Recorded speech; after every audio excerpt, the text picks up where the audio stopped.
next, we have another comparison video here. This right here is going to be between the Innova Lion and the Prodigy MX-3. Now, this is the mid-range category that we're doing this comparison in, and both of these were two new releases for 2019. We'll start off with the Lion here. The Lion does have a profile that is similar to, we'll just say that a Rock 3 and a Mako kind of had a baby.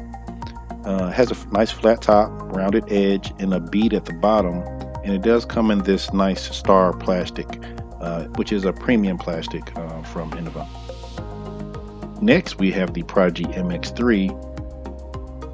We're going to say it follows the same lines as far as having a flat top, somewhat rounded edge. It is a little bit concave, more to like a Rock 3's edge, more so than the actual Lion, but it does also have a bead.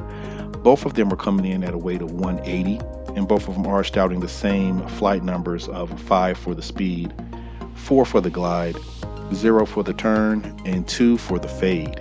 And that is according to Infinite Discs. Now that we have the lineup, let's see how they compare in the field. All right, we're starting out here with the Lion. Got a little wind coming from right to left with the indicator up there. Of course, these first few throws are going to be exploratory, just seeing how the disc handles a regular throw, not something that's overpowered or anything. I will go ahead and preface the video by saying that some of my throws here are not on the same line. That's just something I'm working through with my game. But hopefully you'll still be able to see that the flight characteristics of both of the discs are very similar, even though they're not always thrown on the exact same line.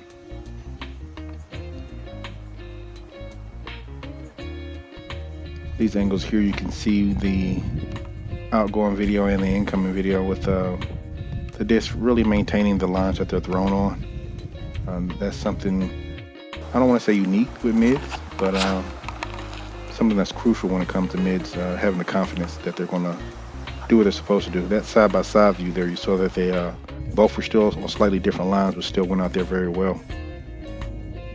Now, when I started doing this video, we actually came in thinking that we were going to do a different comparison, but these two discs here were just so close to each other as far as flight and characteristics that we had to do this comparison video.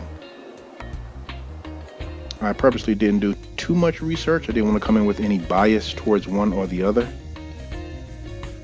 But you see that these mids are they're just going out there and they're doing what their numbers say that they should be doing.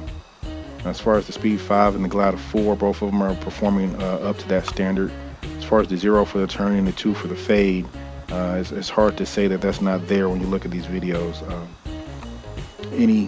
Any angle that the disc is released on is basically staying on that angle until it hits the low speed fade. Here another side by side, different lines, but you can see the flights are just about the same. I do have to say I do love mids. I think mids are something that's, again, in the bag from beginner to pro.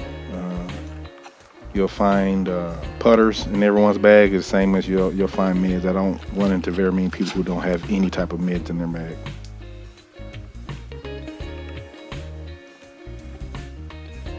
I can say that when I torqued up on some of these, that was torque, not twerk, that they still held their flight and held their lines very well. I powered up on some of these throws, and there was no hint, even in the windy conditions, of them wanting to turn over whatsoever. You see that one right there got a little wind bounce, but it just continued going, penetrating forward, and then fading at the end. It's nice to have something that's really that dependable, even with the different wind angles that we're contending with here. See that right there with the line thrown into a slight headwind. Same throw from a different angle. You can see it stays on line and just keeps coming. And then when it does finish, it's not a hard crashing finish. It just generally finishes into its fade. Now that MX-3 here was thrown, I think I threw it a little bit harder because of the wind read, put a little bit more snap into it, but you see that it did not think of turning over even with that wind.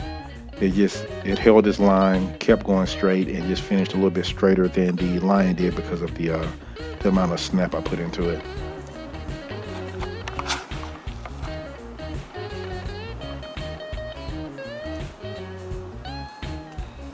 We won't talk about that shot, it's poorly executed. But this MX-3 here, nice little Annie, goes dead straight for a while, then just finishes. And the next shot we have here is going to be a turnover. I really like this turnover with the Lion. That is basically an ideal turnover line for me. The disc goes out, turns over, and then flattens out as it lands, so you don't have to worry about it catching edge and rolling or breaking out too soon. Again, didn't get quite the same angle with this MX-3, but you can see that it did move over to the right and then finish out. Let's take a look at these two discs in the field. We're starting off with the Star Lion. I'm going to do some flat throws here to just get a feel for these flights. Star Lion, if you've ever thrown like a shark, or if you have a beat-in rock, this kind of reminds me of that flight. I'm going to try to stay away from saying point and shoot a lot, but you're probably going to hear that a lot because that's exactly what these two mid-ranges actually are. Again, flat throw with the MX-3. Similar line, maybe a little bit higher, a little bit of a more sweeping finish because of that wind kind of kicking in. But these discs are going to end up flying a very similar flight, and at the end they're going to get a very similar skip and finish right by each other. I mean, that's about as close as you can get them to one another. The flight numbers tell you that these two discs are going to fly and react pretty similarly, but that doesn't always mean anything. But these flights will show you that they are very, very similar. This is one of the closest comparisons I think we've ever done. And I didn't think that was going to be the case coming into it. The feel is where they differ. The Star Lion, if you're used to Star Plastic, kind of shallowish for a mid-range, but still feels comfortable in the hand. These are turnovers going into a little bit of wind, but they fight out here. The tailwind kind of stops them from fully staying on that line. So at the end of the flight, they kind of just helicopter out and flatten out to the ground. With the Lion, same thing with the MX-3 here. This was a little bit lower, so it penetrated forward a little bit more before it kind of stalls out and falls. As for the MX-3, the 400 plastic by Prodigy feels fantastic. The disc itself, a little bit deeper than the Star Lion, which I kind of like a little bit more. It does have a little bit of a bead on the bottom. I think it's Prodigy's version of the Rock, basically. Similar feel to that. Again, the Star Lion, that was a bad throw. It was just low the whole way.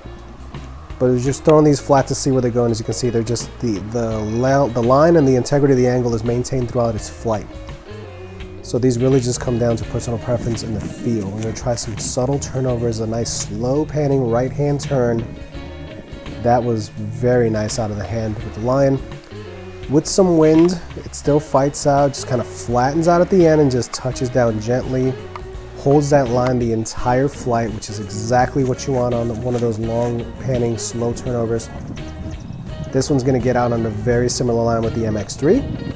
At the end, because of that tailwind, it kind of flattens out a little bit more and kind of maybe just starts to fight out. The stability kicks in, but it also gives it another probably 30 feet or so past where the Lion ended up. But these discs, like I said, it's just personal preference. I think you can't go wrong with either one. If you've ever thrown a mid-range on a forehand like a Rock or a Buzz, these have a similar feel. The Lion flips up from hyzer, goes straight, moves subtly to the left. Same thing with the MX-3, just at the end, it kind of settles a little bit more, gathers and gives you a little bit of forward skip. I'd say maybe on forehands, the MX-3 is going to hold up to a little bit more torque than the Lion will. That one was thrown more flat just to see what it would do into a crosswind. And we're going to throw the MX-3 flat, and this is what I'm talking about. It just holds the torque a little bit better overall than the Lion on a forehand. So final conclusion. Between the Innova Lion and the Prodigy MX-3, I have no choice other than to rule it a draw. When placing the order on Infinite Disc, I thought that the line honestly looked kitty because of the stamp. The new Innova Infused Vibrant Color stamp didn't come off as serious. I knew what to expect with the Prodigy 400 plastic, but both discs ended up being really great and neither really outshined the other. Both flew according to their numbers. They have a reliable, long penetrating, high-speed turn that is going to stay on the angle that they are released on and finish late in their low-speed fade. Both really handle torque well. There was no unexpected issues with the wind, and they felt good from fit to finish. The versatility, the capability, and the reliability of the disc are just so evenly matched to me. They fill a slot in my bag now that is occupied by a light, beat-in Champion Rock 3. There are still advantages to having either of these in your bag. They are an off-the-shelf replacement for this rock of mine and don't have to be beaten in to get to the desired flight. That said, I do believe that when they do beat in, the lines that they will carve up will still be desirable and workable. If you are looking for this flight, from AM to open player, the only thing for you to really consider is what color will Infinite Discs stock them in. Alright, so picking a winner between these two discs, the Star Lion and the MX-3, is not easy. This was by far the hardest comparison I've had to do between two discs so far. Both the Star Lion and the MX-3 performed incredibly well in varying wind conditions when thrown on a versatile line of shots. So we're talking anhyzers, hyzers, straight shots, forehands, touchy approaches, even some that were done after the cameras weren't rolling just to try to really pick out a winner. And these two discs were just so similar that it made it nearly impossible for us to pick one over the other. I think they are both absolute winners from both lines. Prodigy and Innova have hit a home run with both of these particular mid-ranges. So it comes down to a matter of personal feel and preference. The feel on the line is a little bit of a flatter top, has that bead on the bottom, is a little bit shallower. The MX-3 is a little bit more of a dome, has the bead on the bottom, and is a little bit deeper in the hand itself. Overall, if I had to absolutely pick one over the other, the edge goes very slightly to the MX-3.